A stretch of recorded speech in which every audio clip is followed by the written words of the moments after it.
usiucheze, ni wa kweli. Ndani yake kuna jina lako, halifutiki hata kwa machozi. Nilijifunza kupenda kwako kwa utulivu wa sauti yako. Usinivunje moyo wangu, nimekupa kila kitu changu. Mimi sijui hata zawadi gani niweze kukuandalia ambayo itakao kuwa imefanana na moyo ulionionyesha wa kimapenzi juu yako. Sina budi kusema tu kwamba nakupenda sana sana.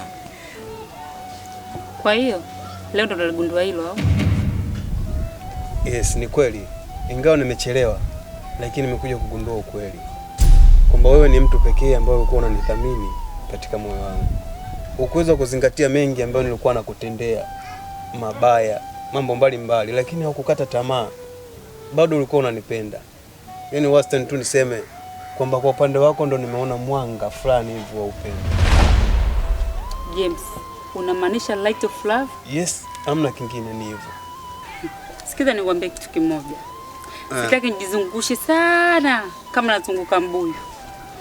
Kifupi ni kwamba umeshachelewa.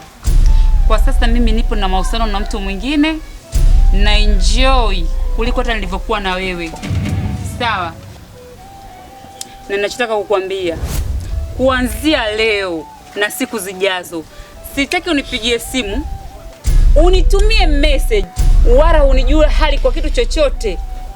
Bila kusahau, hata ukinikuta njiani, sitaki unisalimie wala unijue. Hapana, Mnira. Niache bwana.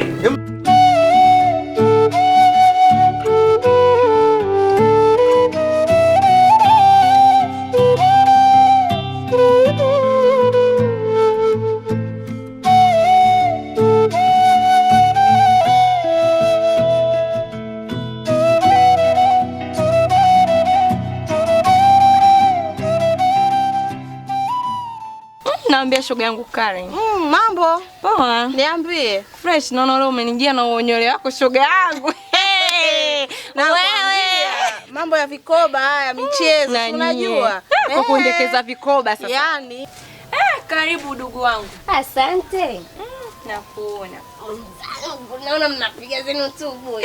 Sio unajua tena watoto wa mtaani mambo bundo zetu shoga yangu.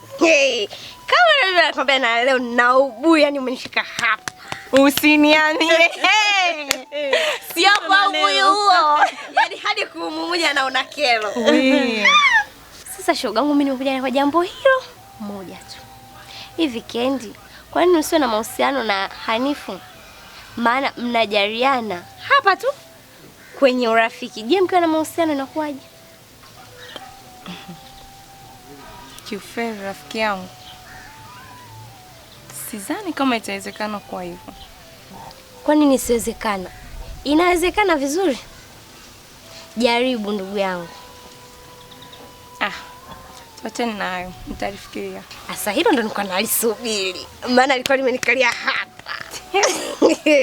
Haya bwana, tuachane nayo. Unaenda wapi sasa hizi? Hapa naelekea nyumbani. Na usukae basi tupige story nini tu mambo ya umbea, maana sio kusemeza kwa umbea haya ndo ukae tushike wote umbea. Nitakuja kesho tupige umbea. Leo. Karibu. Asante. Haya bwana, si tupo. Moyo wangu ni wewe. Moyo wangu nikikupa wewe, usiucheze, ni wa kweli. Ndani yake kuna jina lako, halifutiki hata kwa machozi. Niliifunza kupenda kwako kwa utulivu wa sauti yako. Usinivunje moyo wangu. nimekupa kila kitu changu. Sina sababu ya kukusaliti, wewe ni zaidi ya thamani, na kuona kama ndoto hai. Usiniache peke yangu baby.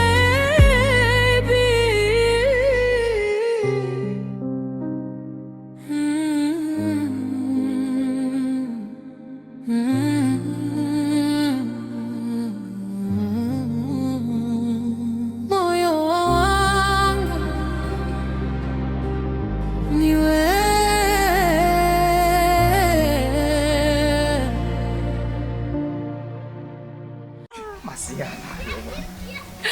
Mimi kabisa sio utakuwa mkubwa kiasi cha kuwa kubwa, lakini sio mbaya, sio watu wanabadilika.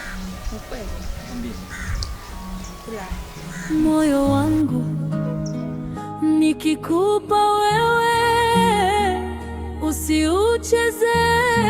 Wakati mwingine tumepoteza nafasi ya kuishi na watu tuliowapenda sana, sio kwa sababu hatukuwa na hisia nao, bali kwa sababu tulichelewa kuwaambia kwa wakati sahihi. Tulinyamaza wakati mioyo yetu ilipaswa kusema. Tulicheka wakati roho zetu zilipaswa kufunguka. Na tukaficha ukweli wetu katika nyakati zisizo sahihi. Usichelewe sana kumweleza hisia zako kwa yule unayempenda. Kwa maana wahenga walisema, chelewa, utamkuta mwali si wako. Na wakati huo ukifika, hutakuwa tena na la kubadilisha, isipokuwa utabaki. Tulikuwa karibu sana, lakini nikachelewa. Nikaweka moyoni, nikacheka, nikanyamaza. Ulinisoma machoni, ukangoja niseme. Mimi nikabaki kimya, moyo kabeba mzigo. Sasa ni usiku mrefu na maneno yamekwama. Ningesema nakupenda wakati mlango bado wazi. Nilidhani kuna muda, lakini muda ukapita, na kila neno nililoficha linauma sasa hivi.